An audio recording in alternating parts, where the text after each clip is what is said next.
Hey man, good morning. Boom, we're live. Hey, good morning. Yeah, so we were just talking about the algorithms on our social media, how they are seem to be so well attuned to the things that we are. Sometimes I find sometimes it's not even. It's like I'm thinking it, Yeah, and it can anticipate. It's pretty amazing. I would love to do a deep dive or love to see a documentary about like the creation of and the generation of these algorithms and how that got started to where they are now. It seems yeah, nuts. yeah. The amount, I mean, the millions of dollars that they've spent into those algorithms to try and guess at the best content you're gonna want to, you know, stick with, like what's gonna keep you on there. Mm-hmm. It's It's fascinating. Yeah, nuts. I remember reading an article. This was years ago around all the things that Facebook did. They weren't listening to you without your permission per se, but all the things they were trying to do to guess at what you were talking about and what you might want to want. Like, for example, it would know that two people were together. And so the likelihood of what they would talk about, they would take what one person was really excited about at the moment and then start showing that to the other person, guessing Mm. that that's probably what would have come up in the conversation. So all these things that they were doing to guess at what you'd want to see. It's unbelievable, Yeah. unbelievable. And I think about some of the stuff. I mean, some of it seems so helpful in that I'll be thinking about something, and all of a sudden I'll be showed an ad. I'm like, oh yeah, like I did. I actually wanted to look into that, or oh, I want to read about that. And so it's super helpful. Like it's genius.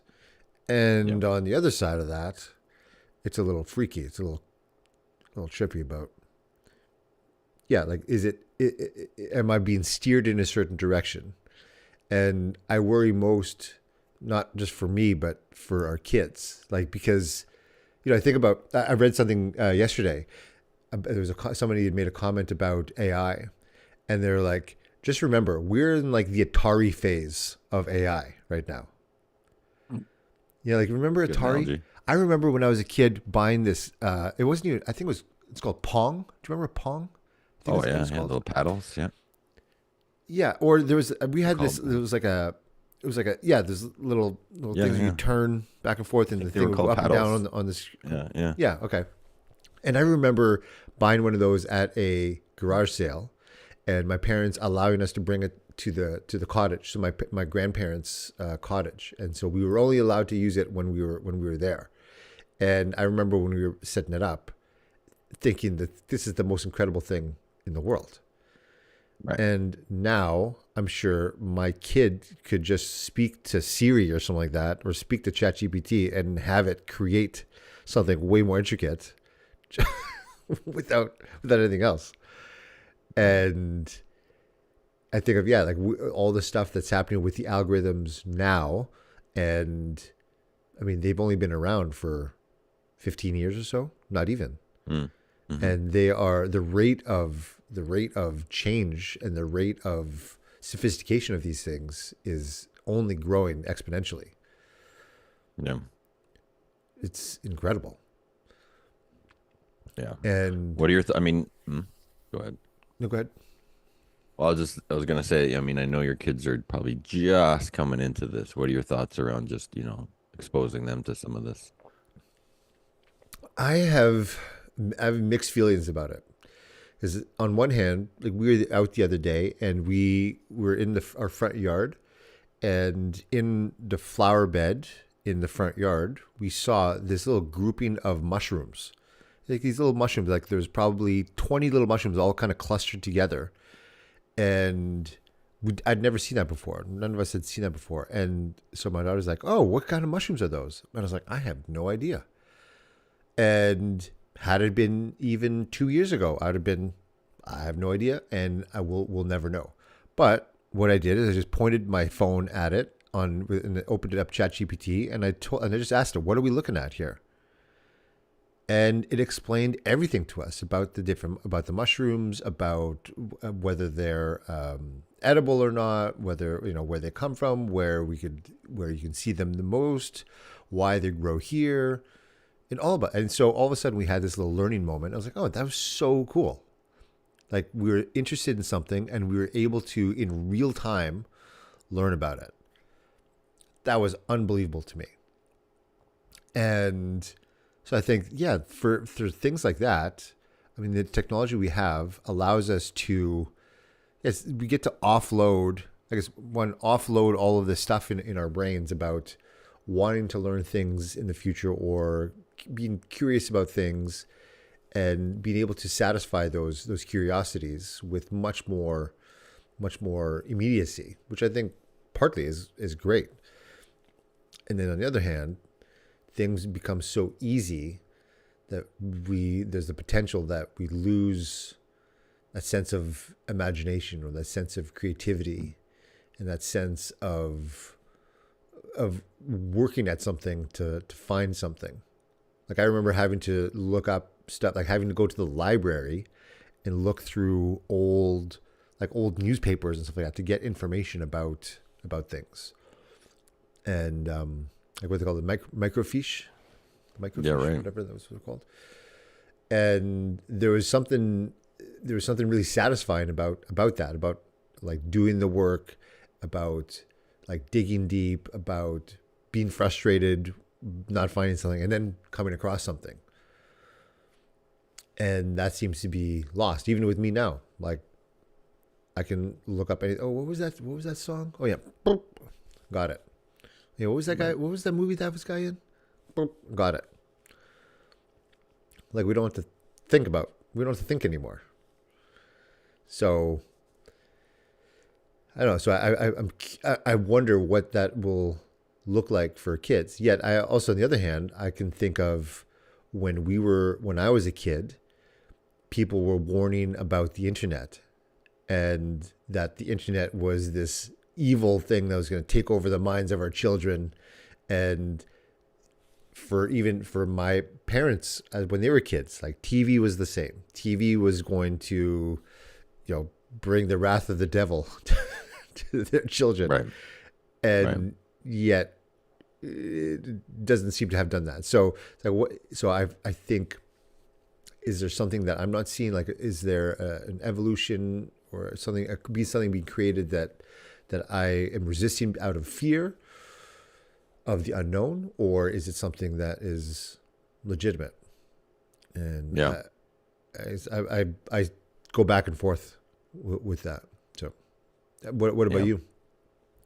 Yeah, those are some good thoughts. Yeah. I mean, I've had lots of the same ones. Like in theory, I believe that it does give us time back to, again, in theory, to think about things at a whole other level. You don't have to spend that same amount of time, going into the library. So you have that time back. Now, what do you want to do with it? In theory, you could spend it doing, more time with your kids or more time creating something at the next level because you're not having to do, stuff at that level. In theory, it also could give you more time to just go and, sit on the couch and scroll the algorithm. Mm-hmm. I think it gives us that opportunity.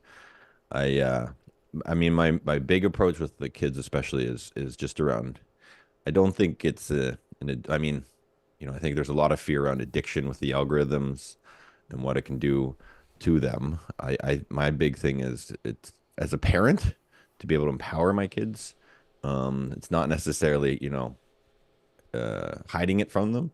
It's all about discipline, in my opinion. Like the more I can help them have the education, have the awareness, and then have the discipline around what's going on when they're in this, feed or in this world or using these tools, that to me gives them the power to be able to discern and to be able to use it wisely.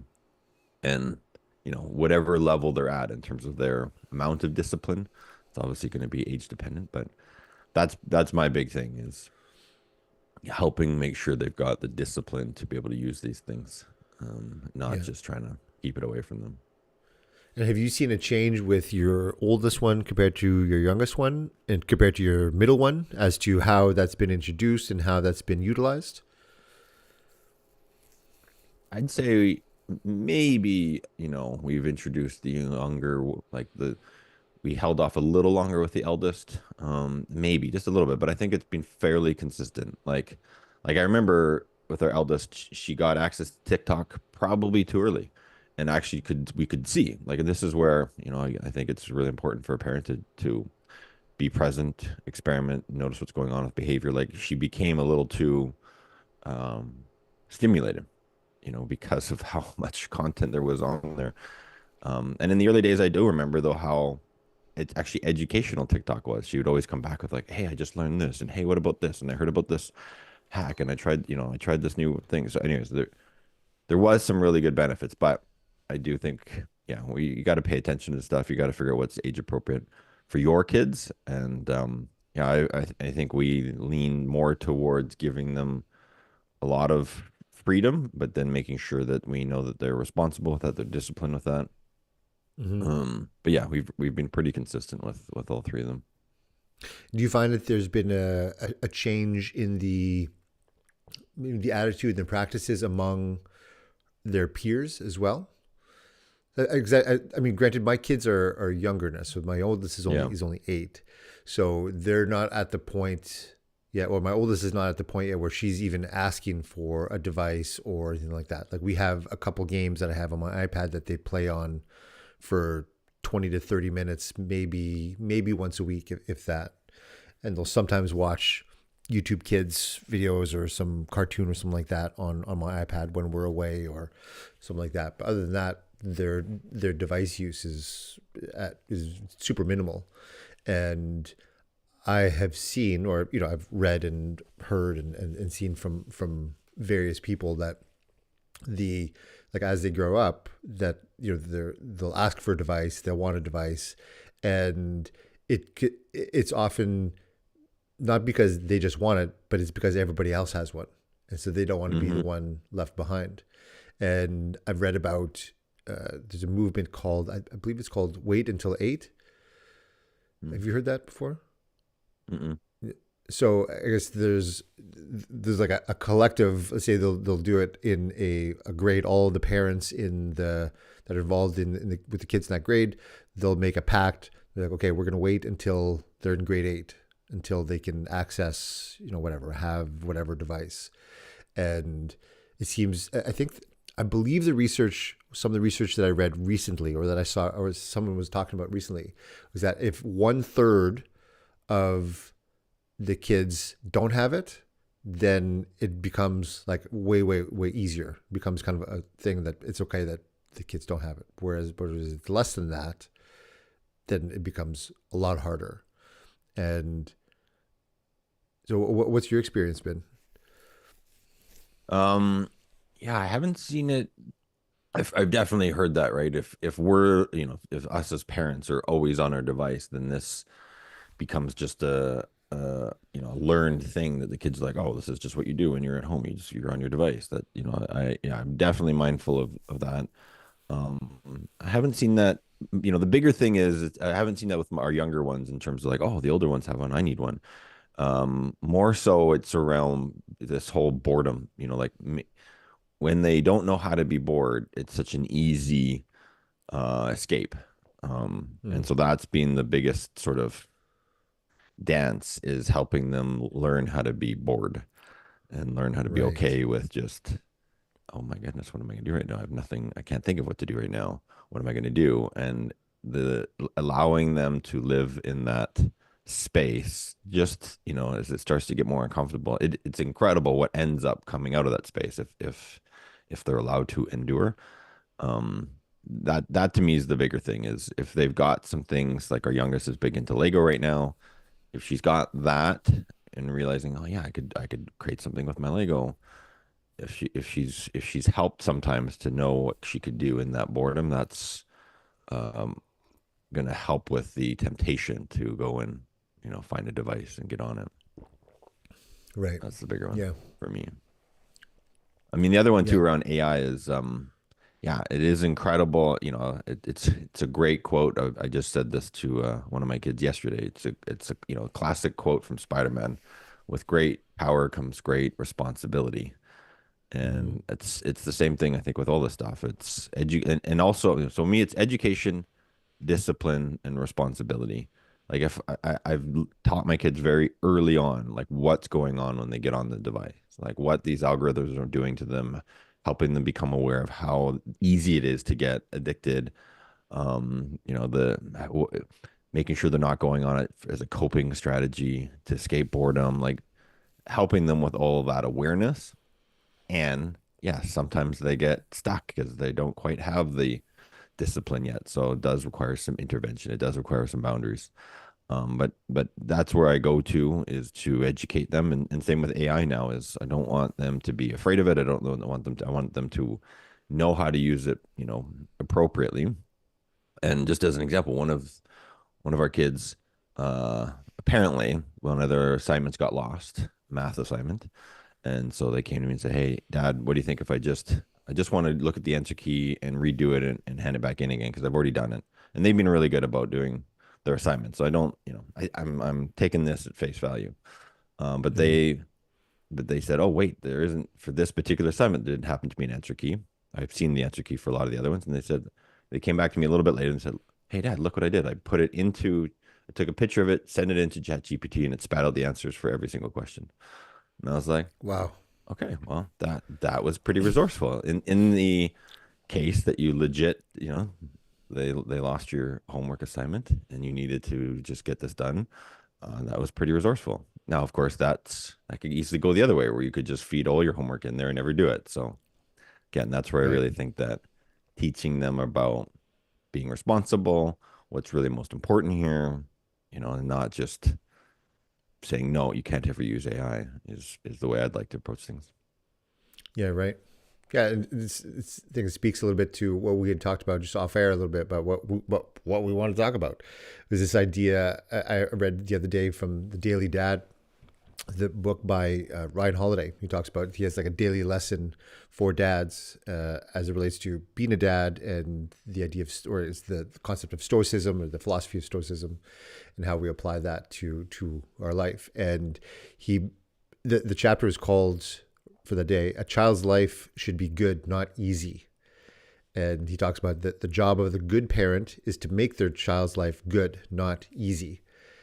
And so many times we think about the people who are like the helicopter parent, or the parent who is just a little bit too overbearing and too involved and too willing to just tie their kid's shoelace as soon as it becomes untied. With that, the moment that the kid struggles with anything, that they swoop in to help them, and it's not even just help them, but it's actually just take the burden of learning away from them, or any frustration. And so kids seem to have this. I've definitely seen some kids in my kids' school, like their sense of entitlement and their sense of like the lack of resilience is very, very apparent. And I'm like, wow, like this kid's 8, and they're in for a tough ride if this is Right. if they're giving up on this quick. And I definitely struggle with that, as to how to, like, where is the line between, am I creating too much burden for my kids? Am I creating too much of an expectation for them to overcome too much? And yeah, like where that line is. I mean, I think it's a dance that I go through all the time. But something Yeah. I thought about the other day.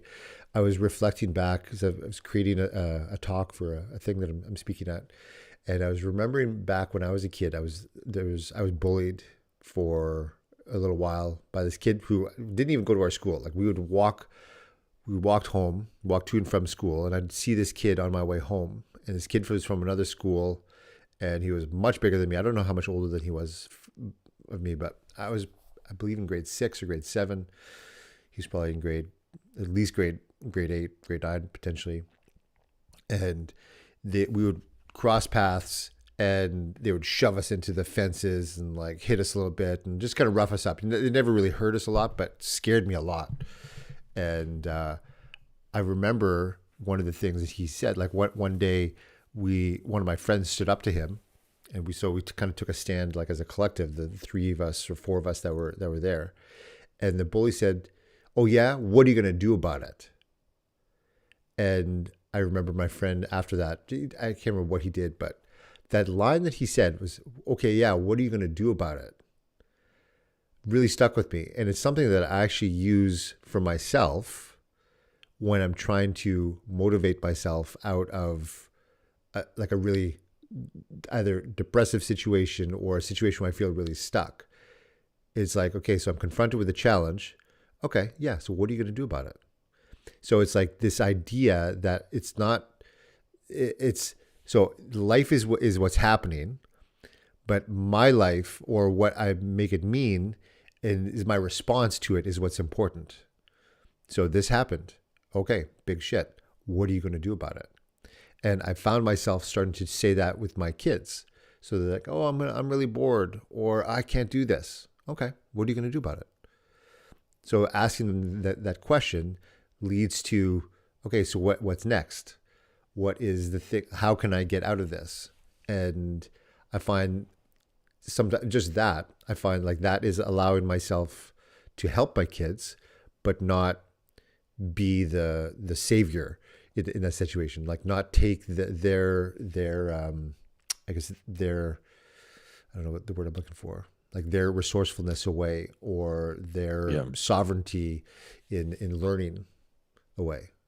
And I never thought, 30 some years later that that bully would have taught me a great lesson about life. That's not what happens to us, but and we often think like life is happening to us, but really, if we choose, we can see it as it's happening for us. So at every moment, what can I learn from this? What can I do with this? Like, so what are you going to do about it? Yeah. Yeah, that's great, man. Yeah, yeah, and I love that concept from you were mentioning there from the Daily Dad, just in that whole, yeah, the that whole just there's a whole yeah, there's a huge dance around, in my opinion, what how best to support your kids in terms of making sure that life is challenging for them, that they get opportunities to grow, that we don't think make things too easy for them. I mean, we just we talked about this last week, right? About how much our ancestors might have had to experience, or might got to experience what they had to persevere through, how hard their life was, and what that ultimately did for them, though, like how much they were able to grow, how much they were able to persevere, how much they were able to pass on from that. And it would be a shame to have all of that lead to what we have today in life and then shelter our kids too much so they don't get opportunities to persevere. I mean, the big word for me is like grit, and Grit, helping, yeah, I like that. create opportunities for my kids to develop grit. And it's different, obviously, today. Like we're not outside chopping wood and washing our clothes in the creek and hunting to get food. I mean, the things we have to do to persevere and surviving and on a daily basis is very different. So what are those opportunities today to help kids develop grit? For us in this household, it's uh, for me, it's been a big thing around their passions, their activities. That to me is one of the best places I've found that they get to develop that grit. For example, our youngest likes soccer, and it's a great opportunity to help her with going out in the rain when it's 6 degrees last year Celsius, and dumping rain and wind, and barely anyone's out, and it's dark. It's early in the morning, um, but to help her with the mindset of like, okay, this is something I really like. How am I going? Like you said, like what am I going to do about it? Like getting them to realize that like, okay, it can still be. There's a way for me to be resourceful and still love what this is doing and develop some grit. Like it's not Mm-hmm. as fun, but you gear up, you get out there, you have a good time. But yeah, for me, that's one of the best ways I've found to help kids find ways to develop perseverance, develop grit is through something they love, because then there's a lot more motivation to figure out that that resourcefulness. Um, Hmm. I also think that I remember this early on is that I'm big on empowerment, giving kids a lot of choices to figure things out early on. But with, you know, with trying to make things challenging for them, there is that dance of making sure not to make it too challenging, where you're giving them too much responsibility, where they start to become anxious because there's too many things they have to decide for themselves. So there's kind of that, that art, that dance as a parent is to figure out what's appropriate for my kid right now, for them to make a decision on, for them to feel empowered, for them to figure out, grit, to find their way through something. For me, that's definitely a dance is not overloading them with things that are too much for them to figure out at their age, but also making sure they've got a lot of opportunities to make choices for themselves, to persevere through something. So Hmm. yeah. Where have you seen, like how do you decipher when when they're overloaded? That's a good question. Um, I mean, it's my sort of barometer would be like just noticing like anxiety, like when it's too much, when they're having a hard time. Well, I guess that's a whole other topic. When I see them having a hard time regulate or having a hard time, when I mean, you can, I don't know, I guess it's going to depend on each kid, but I can see when they're loaded up too much. With one of mine, they'll become quite, um, they'll withdraw. I can see them pulling back because now Mm. they go internal with having too much on their mind or on their shoulders, and that's something I notice, and I'll go in and have a conversation about what's going on and what's going. Can we talk through what's okay? Yeah, that's maybe too much. What can we talk? What can we do about that? And then with some of the other ones, it'll be far more expressive. Like they're going to start melting down more. They're going to be far, you can just, yeah, it's kid dependent, but I look for signs in terms of where they might be overly stressed. And then that's a whole other thing is helping them develop the grit and that emotional intelligence we've talked about before as well, so that they can, okay, when things do get loaded, what are the ways that they can, helping them figure out strategies and ways, and that whole emotional regulation piece around working through some of that stuff so that they can increase their capacity to handle more things. It's, that's also not necessarily the time to be like, okay, we're going to strip everything off here and simplify things for you because you can't handle it. It's like, okay, well, maybe it is enough. How do I help you now with this emotional regulation piece so that you can take on these responsibilities? You can grow and persevere through these things. Sometimes the best thing we can do is get them a box of tissue, not try and take away the pain, right? When you talk about Mm. helicopter parenting, I've realized that even in our men's group work, right? It's not trying to solve the thing for them. It's allowing them to work through it themselves. And so it's a tough spot as a parent when you see something really tough that your kid's going through, is when's the right time to step in and figure it out for them? When's the right time for them to figure it out for themselves? Making sure I'm there as an emotional support and to help them co-regulate.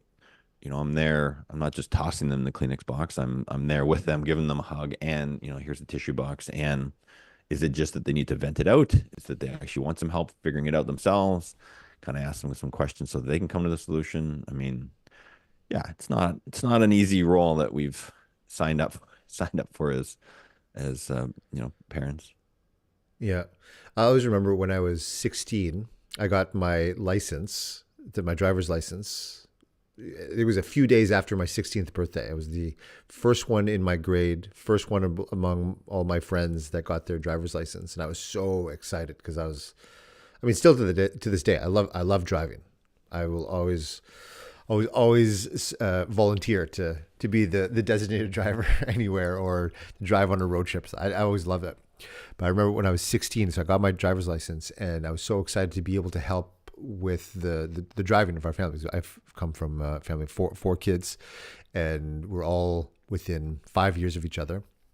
I'm the oldest. My youngest brother Gil is just 5 years younger than me, and so we also had a ton of activities. Everyone had their sports and their school stuff, and so I was excited that I could contribute, and I would be the taxi. So I went and drove my sister to her volleyball practice, And then I went and picked her up after. And so my birthday is in January. January in Winnipeg, Manitoba, Canada is hella cold. And so it had just snowed, and that snow turned to ice, and that ice, as cold as it got, turns into black ice, which means it's just you can't really see it, but there's just this layer of ice on the road. And I was driving my sister back 3 days after I got my driver's license, and I ended up getting into a car accident. I rear-ended somebody. They had stopped pretty suddenly. Turns out that the guy was drunk, but the accident was still my fault. Anyways, I was so freaked out. My sister was in the car. I was in the car. I banged up my parents' minivan, and I remember telling my mom when I got home, I was so sorry, and they were totally cool, and like they just wanted us to be safe, and they weren't mad at me at all. But I remember thinking, like, I'm never driving again. This is nuts. This is crazy. I can't believe, like, I felt so bad for her. I felt so bad. I felt so terrible about myself. And my mom telling me, she's like, we're going to wait a couple days and then we're going to go driving again. And I'm like, no, I'm not driving again. There's no way. She's like, no, you're going to drive again. You've got to do it. And I remember 3 days later, my mom saying, okay, we're going to go driving. I'm like, no, I'm not doing it. I'm not doing it. She's like, come on, we're going driving. She's like, we're just going to go around the block. We're just going to go. So we had this like long street that we lived on. And so we're just going to go up and down the street. Don't worry about it. And so I finally relented and went. And for the first 30 seconds in the car, I was freaking out. I relived that accident. But then afterwards, I became like, I don't know what happened, but I just let it go. And then all of a sudden, like, oh, I was driving again and didn't really think about it. And I often reference that moment, even today, and a lot of times with my kids. So when I see them struggle with something, when I see them get super frustrated, when I see them fall off something, when I see them get hurt, I know, like, I don't want to do this anymore. Like my kid fell off of a climbing structure, just doesn't want to do it anymore. She was trying so hard to get up to the top and fell and hurt herself. Like she fell a few times, didn't hurt herself, kept trying. But as soon as she hurt herself, she just stopped. And I remember thinking, okay, this is that driving moment for me. So in that moment, I remember saying, like, yeah, it's okay. You don't have to do it. And then, but later on that day, we're like, okay, let's go try that again. And they're like, no. I'm like, come on, we're just going to try it. I'll be right there with you. And then, but the sense, I just remember my daughter getting to the top after that. And she was so scared and she was so nervous and so hesitant. But then she pushed through it and then got to the top. And I remember the look on her face was just like, oh my God, I did it. She was so proud of herself. And after that, she just kept doing it. She was just climbing back up and down, up and down, up and down. And then she ran home afterwards, told my wife, and she was so ecstatic. And I remember, like, yeah, that was that driving moment for me. And I got to give that to my daughter. It was like, yeah, we tried something. You failed, in quotes.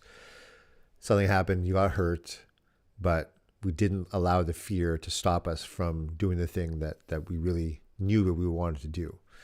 And again, that's also, it's like a dance. Like, at what point do you reintroduce the thing that they're so scared of? At what point do you go back to it?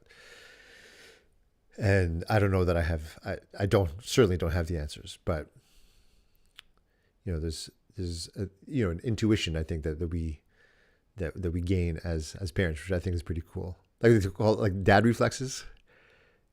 You've heard that, right? Yeah. No. No, you've never heard of the dad reflex? There's like 1,000 videos about, like, kids, like, oh, everyone's just kind of hanging out, and all of a sudden the kid takes a massive fall, and the dad's there, like, swoops in at the last second and, like, grabs them, from their death. And I've had that so many times where my kids will just fall, and all of a sudden, like, I'll just kind of, like, I won't even look at them. I'll just put my arm out and catch them. And right. Yeah, so it's referred to as the dad reflex. I'll probably start seeing it now in my algorithm now that you've brought it up. Yeah, there you go. Yeah, the phone is listening. Well, those are great stories. Those are great examples of, make kids having responsibility. Like, giving them those opportunities to grow, and like driving your siblings. That's a big responsibility you were given to handle, and then persevering and working through a huge upset in that yourself. And same with your daughter there. Like, you see a lot of parents that won't let their kids climb high on something. So they don't even get that first opportunity to grow and to challenge themselves nowadays. And then, yet alone, they don't get an opportunity to persevere through, something that could be traumatic, like something that was pretty significant, where they could just walk away from climbing it ever again. But giving her and helping her and supporting her with that ability to get back on it when she's ready, and to have that whole feeling now of, I did something hard, it didn't work out the way I wanted, I got hurt, and I had the ability to go back on it and overcome that. I mean, that's huge, right? I mean, yeah, that's awesome. Yeah, like in that chapter on from the Daily Dad, one of the paragraphs here. He says, "There's a great Latin expression, luctor et emergo. It means I struggle and emerge, or I wrestle with and overcome." And I find that so. But yeah, like we talked about. I know a while ago, you were telling us about your experience going. I think it was crabbing with your son, Oh yeah, yeah, and just like just the feeling like, oh my god, if we had to do this for real, this would be crazy. Like how we've become so accustomed to picking this up at the grocery store, walking into the house and it's nice and warm. I mean, I have my just the things that I have just automated through my phone, like through the automation app through my phone, like all the lights and the temperature and the this and like everything is just so easy. And the trap of that can become that we just expect that everything is easy, and yet so now we add things to our life that are difficult. We manufacture difficult, we manufacture hard. Like I get my cold plunge every morning, and I know people probably get so bored of me talking about this, but I talk about it so too much. I think probably too much. But the thing that I do every morning, getting into the cold plunge, it's like I never want to do it. I never want to do it, and I always feel so good when I come out. And it's something that I know is so hard, and yet that's why I do it, because it's hard. Because my life is so easy. As much as I feel like I struggle sometimes with life and the responsibilities and finances and all that stuff that comes along with, being a dad and being a husband and being a man and being an adult. Like it's so easy. And so, yeah, so we add things, we create challenges for ourselves. And I think that's partly, I guess, a beautiful thing, because like you're saying, we follow our kids, like what they're passionate about, what they're excited about. And when we add struggle to that excitement, in that excitement, I think there's something beautiful that can come from that. And so when things get easy, like, yeah, we get to choose the things that are hard, and the things that are hard will actually allow us to become more of the person that we want to become through it's like a directed heart. It's a directed challenge, a directed struggle, not just trying to stay alive for the yeah, sake of. yeah. There's a lot there. Yeah, I what comes up for me as you were sharing all that is like, first of all, that maybe that education, that awareness, that like that gratitude, the first and foremost of like, man, how easy things are actually, can be for us now that we don't have to go and hunt our own food. I mean, largely, most people don't have to go and hunt their own food. I don't like I have a washing machine. Like we don't have to go and wash our clothes manually. We have dishwasher, we have heat. We don't have to, heat our own house. Like, yeah, there's many things that have made our life so much easier that I think it's so important, well, for myself and for our kids to just appreciate, like, oh my goodness, like it wasn't always like this. Not that long ago, there wasn't running water and there wasn't, heat, the gas pumped into the house. I mean, I mean, it is incredible what we've created for ourselves now. Yeah. And, I think, yeah, I think it's okay. I think on one hand, we don't want to make everything difficult. It is great to have some things that like, oh, I'm so glad that was so easy. I think you could get caught in this thing where, and I've seen this too, right? Where some people, they have, I don't know what it is, like some belief that things have to be hard and it has to be a struggle. So everything becomes like that. Mm-hmm. Um, I think again, it's this dance of like, no, let's let that be easy. Like that's okay for that to be easy. We don't have to always have, like, this is maybe part of the thing I can get into with, if you get down in the rabbit hole of personal growth, is like, oh yeah, everything needs to be a challenge and I need to grow from this and that and everything. Sometimes, I was, yeah, again, one of my kids brought up an example where, they have a class that is really easy. And I was like, oh, really? Should it, that you should always be a challenge and growth. But then they reminded me that they were getting some huge growth over here outside the class. And I'm like, okay, like sometimes not everything needs to be hard and not everything do we need to persevere from. It's okay to have some things that get to be just purely fun and that get to be easy Yeah, um it's so true. and then have some things that you're saying too that we manufacture that get to be hard.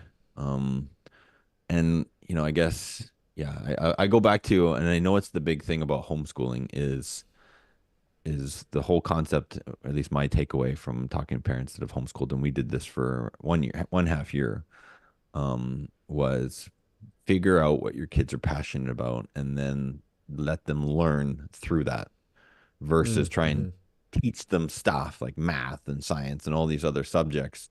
Teach them, that's sort of traditional. We teach by subject versus the homeschooling. One of the concepts is no, no, find something they're passionate about and then teach them all that stuff. So I teach them all those concepts through their passion. And so just personally, that's what I've seen being really successful is, yeah, they might not always be super passionate about school, even just generally speaking. Um, they can be passionate about learning, but some of the subjects in school are not necessarily always going to be passionate about. And if you can find something they're passionate about outside of school, and also I'll just say be super passionate about learning in general, I think that's super important for them. But if you can find something outside of school that they're super passionate about, they're going to be able to learn a lot of life. I look at, some of these activities do cost a lot, but I look at it like tuition, like paying for a different, like life schools, things that they're going to learn, like all these things around grit and teamwork and Mm-hmm. perseverance and challenging themselves and setting goal. I mean, they learn so much through something they're passionate about, whether it's music or art or robotics or soccer. I just think that they can learn so much through that and grow so much and persevere so much if they're supported to find that passion and then supported to pursue it. Yeah, so true. So true. Yeah, and I think about it's part of the that when we choose our hard, choose the things that are hard. I find it's when it comes to with our kids. I think, anyways, I believe it is a lot easier to be the helicopter parent. It's a lot easier to just do the things for our kids. It's the harder thing I find for me, anyways, is being able to step back, having like creating that grit within myself to not be the person that just is the person that swoops in and takes care of everything. Like allowing others, allowing my kids, allowing my friends even to go through the things that they need to go through, not being the one like I always have to save them. And I think that there's a lot of there's a lot of that masculine energy that's that we develop, that we always want to be the one that we want to save the damsel in distress, that we want to be the the knight in shining armor that comes in and saves everybody. And that comes to me, that comes a lot easier, or that the desire to do that becomes a lot easier than restraint, than like temperament. That that's hard. That's hard because I don't like seeing my kids with a frown. I don't like seeing them struggle. I don't like seeing them cry. I don't like seeing them hurt. I don't like seeing them sick. But I also know that that's where their character is built, and I ultimately Mm. want them to be an amazing human being who does or not who does, not necessarily even does, but who is an amazing person who contributes and is who's regarded as a great friend and a great support to others. Like that'd be the best to see that. Yeah. Yeah, you're right. Yeah. There's a lot of our own growth in that in order to be able to know how best to support them in those times where you're watching them struggle, you're watching them, they're in pain, they're upset, what is the right thing for us to do there? There's so much growth for us in that too.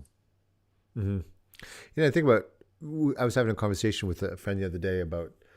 Uh, they were talking about that they found themselves falling into the trap of their own parents, that they would yell a lot to their younger kids, and they found themselves when they get frustrated that they would begin to yell, and they didn't want to do that.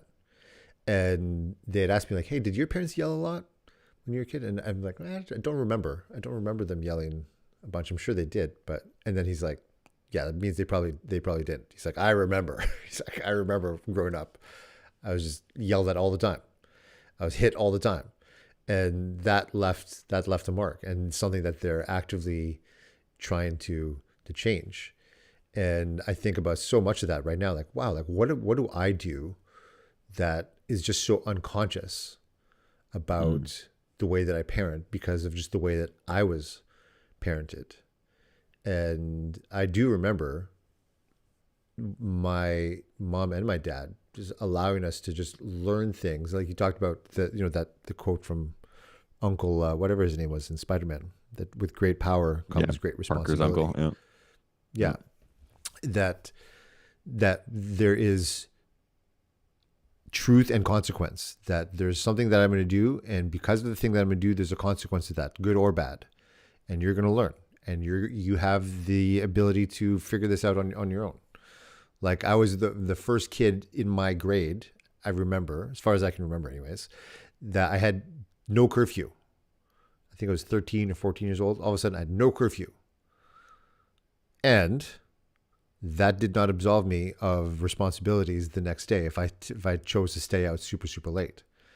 And I remember learning the hard way, staying out till 4 in the morning one day, and then having to get up at 7:30 to go skiing with my family. We took an hour and a half trip down to the. It's not a mountain. This is in Manitoba, so it was like a little hill. But just feeling miserable the next day, and I remember going skiing and just being miserable, and my mom going, "Okay, well, you stayed up until 4 o'clock in the morning. You're out all night." And I remember, I ate a bunch of junk food, just all that. And so I learned, yeah, like it was miserable, and I learned my lesson. So I knew, I mean, granted, I probably did it again, but it was something that definitely stuck with me, that you're going to, you make your bed, you lie in it. Yeah. Yeah. Yeah. Yeah. Yeah. With those, yeah. What are the situations to allow the kid to have that ability to make those choices and experience those direct consequences? And then, and what age, and then which circumstances are the ones where we set up boundaries for them, be like, no, your curfew is X. Yeah, that's still, it's still an evolution for me, working with my kids in terms of where's their boundary, where is it their choice, what age did they get that choice at? Yeah. And I think it's just, that would probably be, that's different from kid to kid, I imagine. Like we think about like what the boundary is that they have, and just like, let's push it a little bit. Like what's the next boundary? There was a book, The Coddling of the American Mind by Jonathan Haidt, and he talks about he was raising his kid in New York City, and his daughter, who was I believe 8 years old, that's the same age as my daughter. She wanted to walk to school all by herself, and his first thought was, "F no, there's no way. It's New York City. You're not walking alone." And but he ends up deciding like, okay, no, I will let her. Like this is something she really wants to do. there's there's no rational reason really. Like we make up reasons like it's really not safe, but for the most part, it's very very safe. And we think about most of the things that we think the worst case scenarios have sometimes never even happened. Like they talk about like those razor blades in kids' candies at Halloween, Mm. Hmm. and we think it's like this, it's a thing. But when they actually looked into it, when like it happened like once, once 40 years ago or something like that. Right. And so but we make up these things like they're way bigger than they actually are.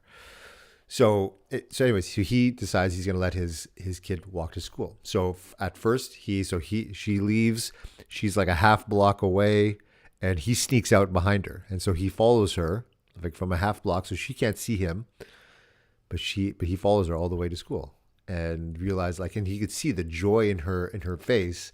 She's skipping, she's walking, she's just like, she feels so proud of herself for doing that, and he realizes like, oh, I have let my own fear of just coddling her and making her feel safe was really about him. And so he talks about there's so much of what we do as parents that is really just coddling our kids and not allowing them to build resilience, to build that grit like you're talking about. And I thought that was just a beautiful example of that. Yeah. Yeah. Yeah. I can definitely relate to that because I remember when our eldest two wanted to walk to school together, I went through that exact same process of, oh, here's all the things that I think could go wrong here. And then, but it was actually a relationship coach. He had said, you know, lead with your fears first, sometimes in the conversation to, I guess it helps establish like, vulnerability, and just where you're coming from. Like that's what I ended up doing with my kids was like, look, guys, here's all the things that I'm worried about. And they're like, oh, dad, and so they were the ones that were able to talk me through some of these things. Like, no, dad, that's not going to happen. We know what to do if there's a coyote. And, here's what we're going to do. And so, it was a really good exercise of helping them also realize that these were my fears. They weren't theirs. I didn't need to impose my fears on them. Oh, Mm-hmm. and I didn't just need to say no, just flat out no without giving them reason, because then they're like, well, does dad not trust us? Does he not think we're responsible enough? Like, of course they could start to make up all these stories about it. But, largely that's been the way I've handled things with them is letting them understand if there's something they really want, I'll let them know. Like these are the things that I'm worried about. These are my fears, and I'll put them on the table. And it's incredible how often they're able to, because they don't have them, and a lot of times they've thought through some of the stuff. I Mm-hmm. just think this is where kids surprise us a lot with how resourceful they actually can be if it's something they really want, and how Mm-hmm. much responsibility they are able to take on. Um, and I guess the big thing, yeah, that I do like to do through that is at least just make sure that they're educated on what some of the potential, risks are, and that they do have an ability to handle those things should they come up. There's a show in Japan that's pretty controversial. I can't remember the name of it right now, but it's all about kids getting what we would consider here in North America like way more responsibility than we give our kids typically. Um, it's like a reality show or something, and there's like a kid who's like 2 years old going to the grocery store to get groceries for his parents crossing the highway. So it's very controversial in terms of like just extremely different than that. But the point of it, I think, is that kids can probably handle a lot more than we typically give them, and it can be Mm-hmm. really good for them to have to develop that resourcefulness to work through some of those challenges. It's just, where's the appropriate, what is that amount? Again, I mean, we've talked about it lots. That comes back to being a really present parent, like being really tuned into your kid and figuring out what is, and wanting to support them, right? Not making it about them. Okay, what is the best thing that I can do for them right now in this situation? Mm-hmm. And as you're saying that, it always brings me back to, well, what about me? Like if I think, well, if my kids are way more resilient than I give them credit for potentially, or that I see, maybe I'm like that too. And am I teaching my kids resilience because I'm trying to teach them resilience, or am I trying to teach, or do I teach my kids resilient by me being resilient?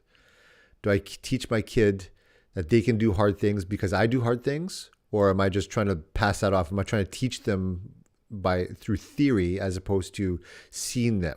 So oftentimes I can think of a handful of times where we got into, like, we were in like a scary situation, or it could have been really scary.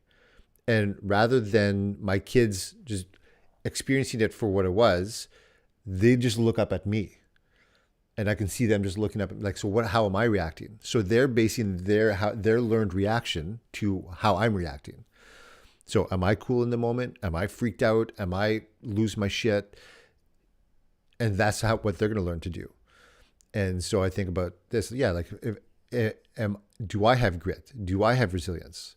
Where can I learn that? So it's not something that I'm just teaching by, like, oh, okay, let's sit down and talk about this. But as we know, I mean, anybody who has kids can see that they learn so much just from experiencing, as opposed to the stuff that they're just told. And so for me, I mean, my action from our conversation today is to look at, like, what area of my life am I lacking resilience?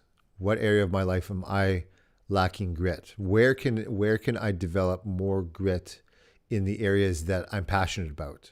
Where can I cultivate more creativity and more, a sense of wonder and a sense of, like, can I get through these things? Can I create something that I can then have a struggle with and tussle with to then emerge as a greater person on the other side, with a great experience on the other side of that? Because I find for me, I will just default to things just being easy, because there is a lot of things that are hard, and so I just look for the easy way out sometimes. And I think you're absolutely right. Like, looking for those easy things and letting them be easy sometimes is great. And it's like, well, what can I choose to be difficult that will allow me to become better while still enjoying all of the easy things, the things that were hard that we created that now get to be easy. Like, I can't tell you how good. I mean, someone who's never done a cold plunge before will never know the absolute, like, almost, I'll say it, almost orgasmic bliss of stepping into a hot shower. Man, like, my hot shower in the morning, which is usually an hour to 2-3 hours after my cold plunge, is one of the best feelings. Man, I don't take that for granted. I am so appreciative of that hot water tank that we have. Oh, that I just get to turn on the tap and there's this beautiful hot water that comes out of there. Oh, it's so amazing. I will allow that to be easy. But Right. You've earned it. You've earned the easy. yeah, exactly. Well, I love it. Again, I always appreciate that you bring all the stuff that we've talked about that's kind of out there and brought it back, to ourselves, brought it back inward. Our overarching brand is being dads. Like, this is how we show up, right? This is it's about our work and being that example for our kids, not just, I mean, I know our podcast is called Dad Talks. We're talking about it, but the goal here isn't just to talk about it to our kids and just tell them what to do and not do it ourselves. You're right. It's a super important reflection to look at. Oh, yeah, what are the things that I'm telling them? Am I leading by example? Am I doing those same things myself? And do I have that discipline? Do I persevere and have that grit through challenge? Am I inviting challenge into my life? Yes, I appreciate that ability to reflect here and make sure that we're being that first before we tell others. Mm-hmm. Awesome, man. Well, I hope you have a great week. I hope you Me too. enjoy your struggles. Yeah. And enjoy your easies. All right, man. We'll see you next time. Yeah.